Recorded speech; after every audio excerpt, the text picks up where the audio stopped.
저는 대학을 다닐 때 이제 미션 스쿨을 다녔기 때문에 부득이하게 무조건 기독교 수업을 하나씩 들어야만 했습니다. 저야 이제 고등학교 때까지 열심히 신앙생활을 했으니까 이제 기독교 수업에서 이야기하는 정도의 내용은 저도 다 알고 있었습니다. 근데 그 기독교 수업 중 교수님이 이런 질문 하나를 학생들에게 하셨습니다. 가장 역사가 긴 학문은 무엇일까요? 가장 역사가 긴 학문은 무엇일까요? 한 학생이 철학이라고 대답했습니다. 철학. 인간의 가장 근본적인 질문을 하는 학문이 철학이니까 철학이라는 것도 역사가 가장 길다고 이야기해 볼 수 있을 것 같습니다. 그러자 교수님이 이렇게 답하시더라고요. 철학은 인간이 생각할 수 있을 때부터 시작된 학문입니다. 이렇게 이야기하셨어요. 그거 맞죠? 그러자 한 학생이 이렇게 답을 했습니다. 생물학입니다. 생물학. 생명체에 대해서 연구하는 생물학. 그러자 교수님이 답했습니다. 역시 철학보다는 생물학이 역사가 길 것 같습니다. 생물학은 생명체를 연구하는 학문이니까요. 그때 제가 이제 그 대학교 2학년 된 어린아이가 이제 소심하게 작은 소리로 이렇게 답했었습니다. 지질학입니다. 지질학, 지올러지 말입니다. 지질학은 지구의 역사를 연구하는 학문이거든요. 땅을 연구하는 학문이기 때문에. 그러니까 지구의 역사가 못 되어도 40억 년은 되니까 아무래도 생명체를 연구하는 학문보다는 더 오래됐을 것이다 라는 생각으로 저는 그렇게 답을 했던 것이죠.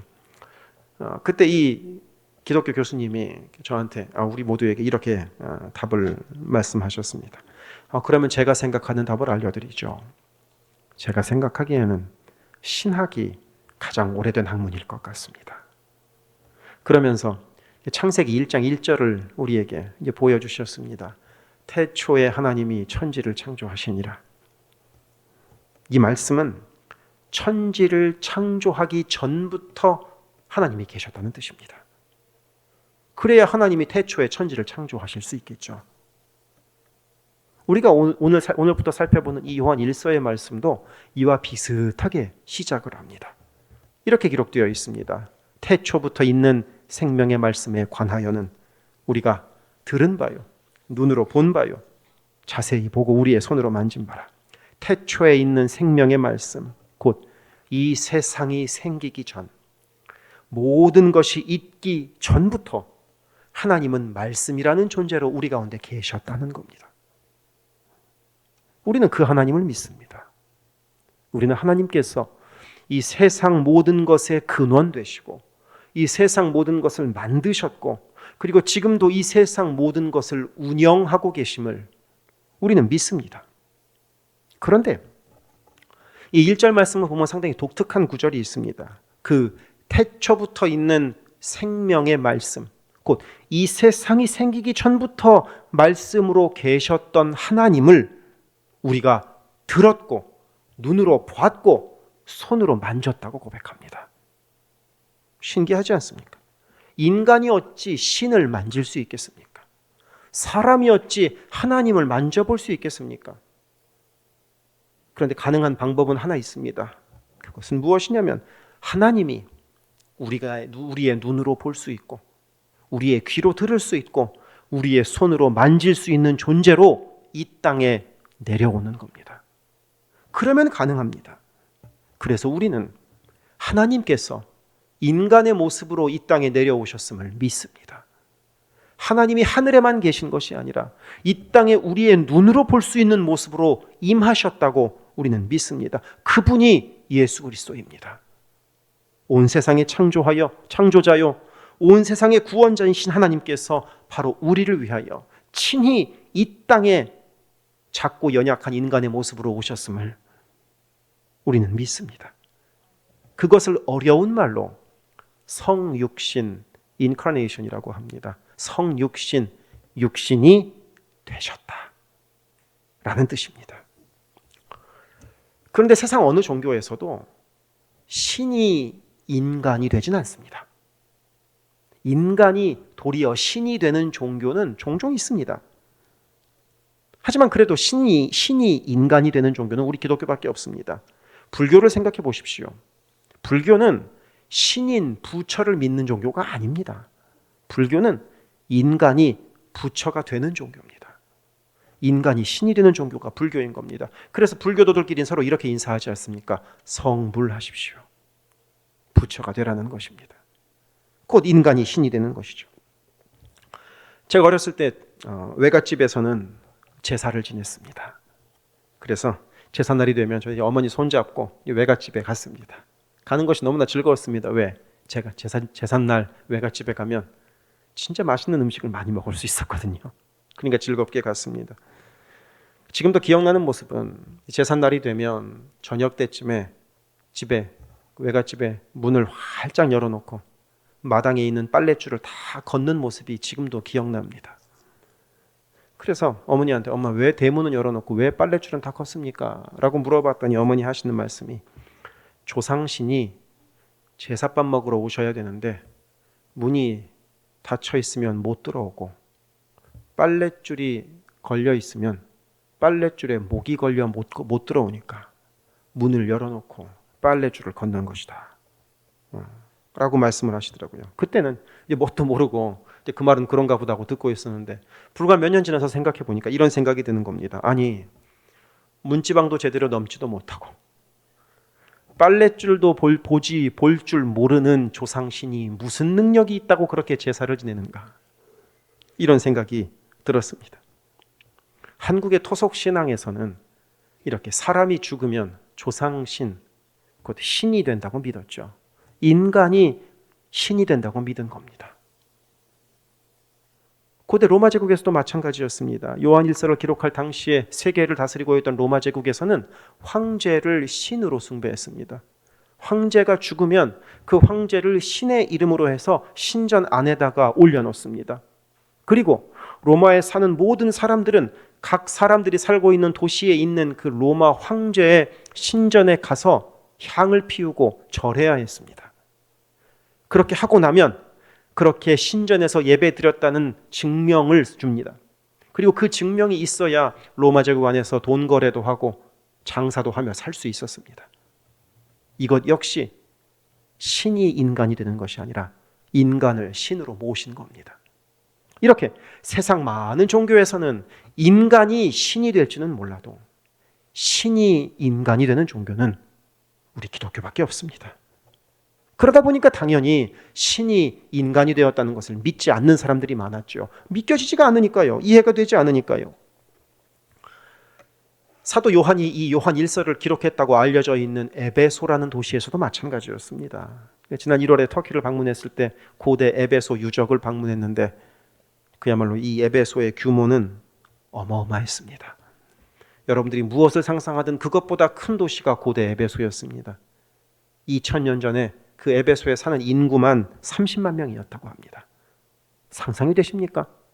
지금이야 30만 명 얼마 되지 않는 것 같지만 그 당시에 무슨 고층 건물이 있었겠습니까? 아니면 지하 땅을 파고 건물을 지었겠습니까? 30만 명은 어마어마한 인구였습니다. 게다가 그 에베소 도시 한가운데에 있는 야외 공연장에는 수용 인원이 2만 5천 명이나 되었다고 합니다. 그 많은 사람들이 함께 모일 정도로 그 도시가 규모가 컸던 겁니다. 2000년 전의 말입니다. 그래서 이 로마 제국이 가지고 있는 도시의 위상도 어마어마했습니다. 로마 제국의 서쪽에 있는 심장은 로마고 동쪽에 있는 별은 에베소라고 했습니다. 그 정도로 큰 도시였습니다. 게다가 이 에베소에서는 방금도 말씀드렸던 황제 숭배도 어마어마하게 했고요. 그리고 무엇보다도 이 에베소 하면 생각나는 신이 한 명 있으니 성경에는 아데미라고 나오는 아르테미스라는 여신입니다. 이 아르테미스라는 여신을 에베소 사람들은 열심히 섬겼습니다. 주변 많은 사람들이 에베소에 와서 아르테미스 여신 앞에 절을 했습니다. 그러면 이 아르테미스 여신은 뭐 하는 신이냐? 아이를 많이 낳게 해주고 농사 지으면 농사 잘 되게 해주는 신이 바로 아르테미스였습니다. 그래서 좋은 신 같죠. 아르테미스에게 절하고 아르테미스에게 짐승을 바치고 아르테미스에게 헌금하면 애도 잘 낳게 해주고 농사 지으면 풍작될 수 있도록 풍년될 수 있도록 도와주는 신이 바로 아르테미스라는 겁니다. 그렇게 이 에베소에서 아르테미스라는 신은 위대하고 능력 많은 신으로 알려져 있습니다. 그런 강력한 신을 에베소에서는 섬기고 있는데, 아니 너희들은 신이 인간이 되었다고? 그것도 작고 연약한 인간이 되었다고? 야, 너희 신 진짜 볼품없구나 하는 문화가 에베소에 가득했던 겁니다. 그런 문화 속에 살고 있는 사람들에게 사도 요한은 편지를 써서 이 1절에서 이렇게 말하는 겁니다. 하나님이 친히 인간이 되셨다고. 그 인간으로 오신 예수님을 내 눈으로 봤고 내 귀로 그 음성을 들었고 내 손으로 직접 만졌다고 지금 사도 요한은 역설하고 있는 것입니다. 이런 것을 흔히들 우리는 체험신앙이라고 부릅니다. 실제로 예수를 만났다고 말입니다. 그러면 한번 물어보고 싶습니다. 혹시 여러분 중에 예수를 만나신 분 있으십니까? 아마 예수를 직접 만난 분은 한 분도 없을 겁니다. 왜겠습니까? 예수님은 이 땅에 계시지 않기 때문입니다. 다만 말씀을 통하여, 기도를 통하여 예수를 만난 것 같은 어떤 그런 영적인 은혜를 누릴 수 있기는 하죠. 하지만 그게 실제 모습의 예수를 만난 것은 아니지 않습니까? 하지만 이 요한 1서를 기록한 사도 요한은 예수를 실제로 만났습니다. 아니 만났다 뿐이겠습니까? 3년 동안 예수와 동행하면서 예수님을 눈으로 보았고 귀로 음성을 들었고 함께 음식을 먹었고 함께 잠을 자지 않았습니까? 그러니까 이 사도 요한은 내 눈으로 보았다고, 내 귀로 들었다고, 내 손으로 만져봤다고 지금 이 1절에서 역설하고 있는 것입니다. 하지만 우리는 예수님이 우리 손눈에 보이지 않습니다. 예수님 음성이 우리 귀에 들리지 않습니다. 당연히 예수를 우리 손으로 만질 수도 없습니다. 그건 천국에 가서나 가능한 일일 겁니다. 하지만 우리가 이 땅에서 예수를 체험할 수 있는 방법이 있습니다. 이 땅에서 예수를 만날 수 있는 방법이 있습니다. 오직 하나, 바로 이 성경을 통해서 그것이 가능합니다.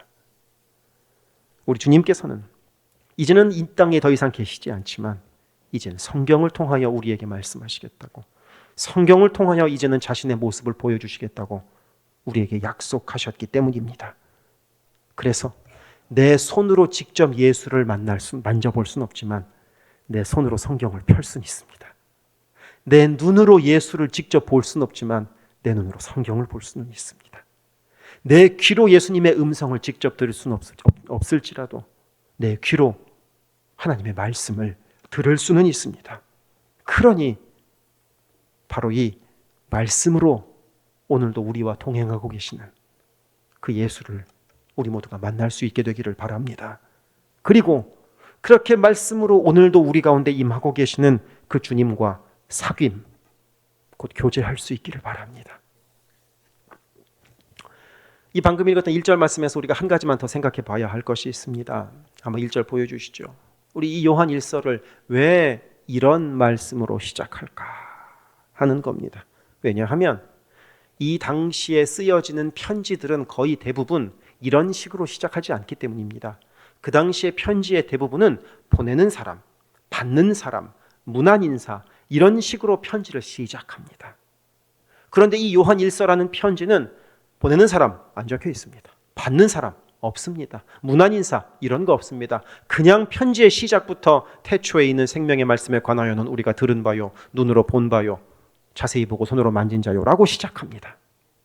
왜냐하면 이 요한 1서가 기록될 당시에 예수님이 성육신하지 않으셨다고 생각하는 사람들이 교회 밖에 있을 뿐만 아니라 교회 안에도 있었기 때문입니다. 교회 안에서도 예수님이 인간의 모습으로 오셨다는 것을 부인하는 사람들이 많이 있었습니다. 그런 사람들을 어려운 말로 가현설, 어려운 좀 문자를 좀 쓰자면 도케티즘이라고 합니다. 예수님이 사람으로 오신 것이 아니라 사람처럼 보였을 뿐 사람으로 오신 것은 아니다 라고 말하는 사람들이 있었다는 겁니다. 사람이 어찌 죽은 사람 살리겠느냐, 사람이 어찌 물고기 2마리와 떡 5덩어리로 5,000명이나 먹일 수 있느냐, 사람이 어찌 죽었다가 다시 살아날 수 있느냐, 믿기지 않는 겁니다. 기적이 이해가 되지 않는 겁니다. 그렇게 의심하다 보니까 어떤 결론을 내렸느냐, 예수는 실제로 인간은 아니었던 거다. 우리가 그냥 예수 같아 보이는 어떤 영적인 존재를 본 것뿐이다. 이런 식으로 결론을 내렸던 겁니다. 그래서 이런 생각을 하는 사람들이 교회 안에서 파벌을 만들었고, 그리고 교회를 분열시켰고, 따로 나가서 자기들만의 모임을 만들었습니다. 이것을 두 글자로 이단이라고 부르죠. 이때도 이단이 있었던 겁니다. 사도 요한은 이렇게 이단이 판을 치고 있던 상황 속에서, 이단이 교회를 무너뜨리고 있는 시점에 이 요한 1서를 쓰면서 예수님이 이 땅에 인간으로 오셨다는 것을 논리적으로 설명하지 않습니다. 과학적으로 증명하지 않습니다. 복잡한 이론으로 설명하지 않습니다. 그저 맨 앞에 이렇게 써놓은 겁니다. 내가 봤다. 내가 만졌다. 내 귀로 들었다. 그런데 뭐 더 할 말이 있느냐? 이렇게 요한 1서를 시작하는 것입니다. 자기가 느낀 것을 말하는 겁니다. 논리적으로 해석하는 것이 아니라 자신이 느꼈던 것 그대로 사도 요한은 설명합니다. 왜냐하면 사도 요한은 그렇게 감정적이었던 사람이기 때문입니다. 감성적인 사람이죠. 그래서 여러분들에게 한번 물어보고 싶습니다. 여러분들은 감성적인 사람입니까? 아니면 그와는 반대로 논리적인 사람인 것 같으십니까? 드라마를 보다가 배우가 울고 있으면 그걸 보고 같이 울 수 있는 사람은 감성적인 사람입니다. 하지만 그와는 반대로 저 사람은 왜 울고 있나? 라는 것을 생각하고 있다면 그런 사람은 좀 논리적이고 이성적인 사람이라 할 수 있습니다.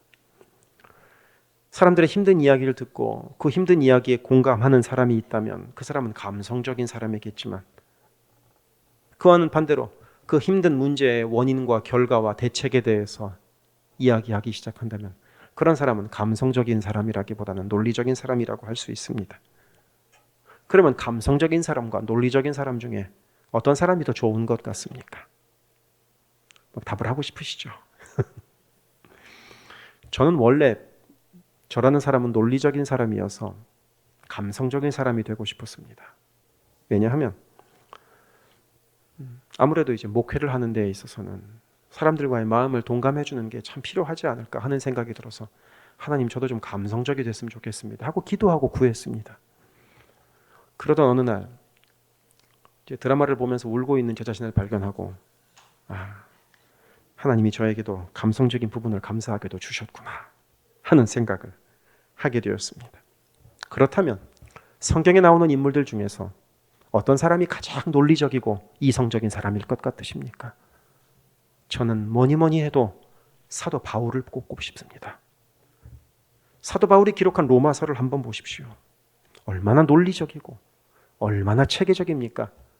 사도 바울은 그 로마서라는 방대한 책을 쓰면서 단어 하나도 허투루 쓰지 않습니다. 그러면서 복음을 정말로 명쾌하게 변증합니다. 그만큼 논리적인 사람이 있을 수가 없을 것 같습니다. 그렇다면 가장 감성적인 사람은 성경에 나오는 사람 중에 누가 있을까요? 여러 사람을 꼽을 수 있을 겁니다. 저는 구약에서 꼽자면 예레미야를 꼽고 싶습니다. 자신의 본거지 본향인 예루살렘이 무너지는 것을 보면서 슬퍼하며 울었던 예레미야가 정말 감성적인 사람이 아니었을까 싶습니다. 그리고 갈멜산 꼭대기에서 바알 선지자 400명과 아세라 선지자 450명과 1대 850으로 맞서 싸웠던 엘리야 선지자도 감성적인 사람이지 않았을까 싶습니다. 논리적이고 따지기 좋아하는 사람이라면 1대 850은 상대가 안 될 테니까 싸울 리가 없기 때문입니다.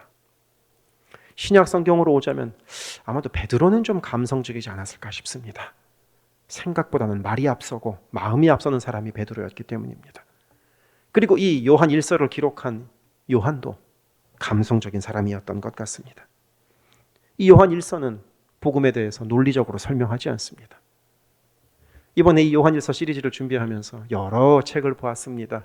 저도 이제 보면서도 이해가 되지 않아서 답답한 마음에 여러 책을 보면서 공부를 좀 했는데, 대부분의 요한 1서 관련 책들에 내오는 결론이 이거였습니다. 요한 1서에는 일정한 흐름이 없다. 요한 1서에는 일정한 규칙도 없다. 논리적인 일관성도 없다. 이 결론이었습니다. 공통점이었습니다. 왜냐하면 요한이라는 사람 자체가 논리적인 사람이 아니기 때문입니다. 따지고 묻고 구체적으로 설명하기보다는 내가 봤다, 내가 직접 들었다, 내가 직접 만져봤다 하고 본인의 체험을 먼저 이야기하는 사람이 바로 사도 요한이기 때문입니다. 그래서 우리에게는 논리적인 사람도 필요하지만 감성적인 사람도 필요합니다. 둘 중에 어느 게 더 좋다가 아닙니다. 논리적인 사람만 있으면 따지고 묻는 사람만 있어서 공동체가 참 건조할 겁니다. 그와는 반대로 감성적인 사람만 있으면 그 결론이 나지 않을 겁니다. 서로 마음 뭉클하고 끝날 것이기 때문입니다. 그러니 하나님께서는 이런저런 성격을 우리에게 주시고 그런 다양한 성격들이 모여서 한 공동체를 이루는 것을 우리 하나님은 기뻐하십니다. 그러니 여기에서 우리가 해야 할 것이 있다면 나와 다른 성격을 가진 사람들, 나와 다른 반응을 보이는 사람들을 품어줄 수 있기를 바랍니다. 왜? 사람은 다르기 때문입니다. 저 사람이 저렇게 반응한다고 하여 그게 틀린 것이 아니기 때문입니다. 품어주고 안아주고 상대방의 장점도 칭찬해 주다 보면 주님께서 주시는 그 안에서 이루어지는 천국을 체험할 수 있게 되기 때문입니다. 그리고 그런 다양한 성격의 사람들이 함께 모여서 해야 될 것이 있습니다. 그것이 무엇이냐? 오늘 말씀 3절은 이렇게 기록되어 있습니다. 우리 같이 한번 읽어봅시다. 시작.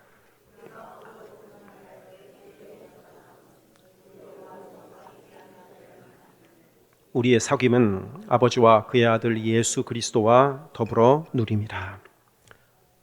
바로 사귐입니다. 영어로 하면 fellowship이고 좀 쉬운 말로 하면 교제, 나눔 뭐 이렇게도 우리가 번역할 수 있을 것 같습니다. 서로 만나서 이야기도 하고 교제도 하고 음식도 먹고 함께 기도도 하고 이런 게 바로 사귐입니다. 사도 요한이 자신의 손으로 만진 예수, 자신의 눈으로 본 예수, 자신의 귀로 들은 예수를 나누는 이유는 무엇이냐?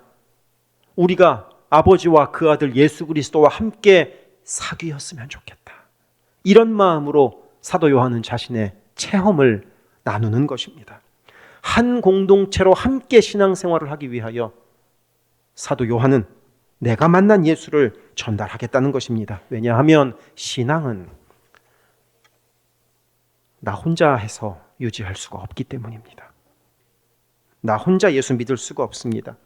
신앙은 만나서 서로 격려도 하고 어려운 일이 있으면 함께 힘들어하기도 하고 즐거운 일이 있으면 함께 축하하기도 하고 고비를 넘고 있으면 그 고비 같이 넘자고 응원도 해주고 또 기도의 제목이 있으면 함께 기도도 하고 그리고 이해가 안 되는 사람이 있으면 함께 모여서 그 사람도 이해하려고 노력하고 그런 과정 속에서 우리의 신앙은 성장합니다.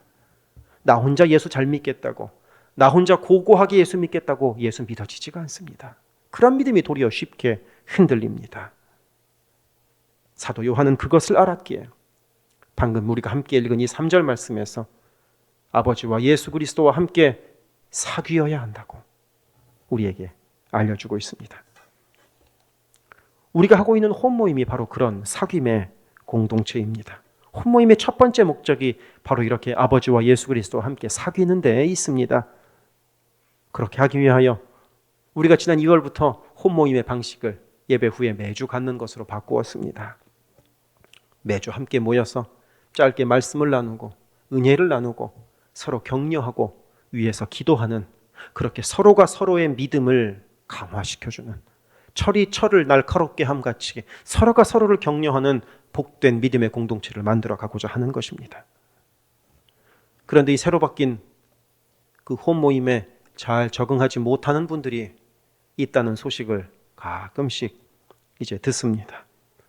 그런 홈원들로 인하여 어려움이 있다는 이야기를 홈장님들로부터 종종, 자주는 아닙니다. 가끔씩 듣게 됩니다. 충분히 이해가 됩니다. 홈장님들의 입장에서도 이런 식으로 홈모임을 해본 적이 없으니 인도하는 게 어려우실 것이고 홈원들의 입장에서도 이렇게 매주 홈모임 하는 것이 해본 적이 없으니 하시려면 어려움이 분명히 있을 것입니다. 돌아서면 까먹어서 할 말이 없다 라고 말씀하시는 분도 있고 또 어떤 분들은 침묵은 금이다 뭐 이렇게 말씀하시는 분도 있을 수 있습니다. 또 어떤 분들은 내 생각을 내 입으로 말해본 경험이 없기 때문에 무엇을 말해야 될지 모르는 분들도 분명히 있을 겁니다.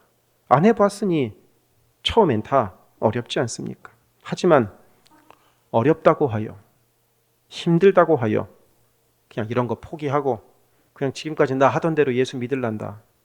이렇게 하면 아마도 우리는 오늘 읽은 3절의 말씀과 같은 아버지와 그 아들 예수 그리스도와 함께 누리는 사귐은 앞으로도 경험할 수 없게 될 것입니다. 돌아서면 까먹지만 그래도 한마디라도 나누면 덜 까먹게 될 겁니다. 침묵은 금이지만 한마디라도 하면 거기에서 하나님이 역사하시기 시작합니다. 받은 은혜를 내 입술로 한마디라도 이야기하기 시작하면 그 이야기 속에서 하나님이 일하기 시작합니다. 우리는 그걸 체험하고자 하는 것입니다. 5월 10일부터 시작하는 커피 브레이크도 마찬가지입니다. 나는 커피를 안 마시니 하지 않겠다, 이런 말씀들은 하지 마시기를 바랍니다. 커피 브레이크라는 이름 자체가, 그 말 자체가 쉰다는, 잠깐 쉬는 시간을 갖는다는 의미이기 때문입니다. 커피 브레이크는 말씀 안에서 함께 쉬는 시간을 갖는 겁니다. 공부하려 노력하는 것이 아니라 말씀 안에서 우리가 함께 그 말씀을 바라보며 그 안에서 쉼을 누리는 것입니다. 말씀을 중심으로 사귐을 가질 때 거기서 얻게 되는 하나님의 놀라운 은혜를 나누자는 것입니다. 우리의 삶의 사귐은 어떤 것 같습니까? 우리가 살면서 만나는 만남들은 거의 대부분 이 땅의 것으로 이루어집니다. 친구들 만나는 거 생각해 보십시오. 다 이 땅의 것들 아닙니까? 맛있는 거 먹자고 만나고, 사는 이야기 하자고 만나고, 돈 버는 방법이 있다고 만나고, 때 되면 선물 준다고 만나고, 네가 밥 샀으니 이번엔 내가 밥 산다고 만나고, 우리가 만나는 만남의 거의 대부분이 이 땅의 것으로 이루어집니다. 하지만 최고의 사귐은 아버지와 그 아들 예수 그리스도 안에서 이루어지는 사귐입니다. 그 사귐이 주는 기쁨은 다른 모든 사귐이 주는 기쁨과는 비교조차 할 수가 없습니다. 험한 이 땅을 믿음으로 싸워 이겨내는 것은 나 혼자 할 수 없기 때문입니다. 함께하는 사람이 필요합니다. 함께 믿음의 삶을 응원해주는 사람이 필요합니다. 말씀은 나눌수록 또렷해지고, 그리고 그 말씀으로 사귈수록 말씀의 능력은 더욱더 강력해지기 때문입니다. 그것은 1900년 전에 요한 1서가 기록될 때도 마찬가지였고 지금도 마찬가지입니다. 그래서 이어지는 4절 말씀은 이렇게 기록되어 있습니다. 우리가 이것을 쓰면 우리의 기쁨이 충만하게 하려 함이라. 예수 그리스도 안에서 서로 교제할 때 그때 얻는 기쁨이 있다는 것입니다. 그때 얻는 은혜가 있다는 것입니다. 그 변하지 않는 기쁨으로 우리가 충만해 보자는 것입니다. 사랑하는 성도 여러분, 하나님과 우리 주 예수 그리스도 안에서 함께 누리는 사귐의 기쁨을 우리 모두 누릴 수 있기를 바랍니다. 그 사귐 안에서 우리를 도우시는 그 주님의 풍성한 사랑을 우리 모두가 누릴 수 있게 되기를 축원합니다. 기도하겠습니다.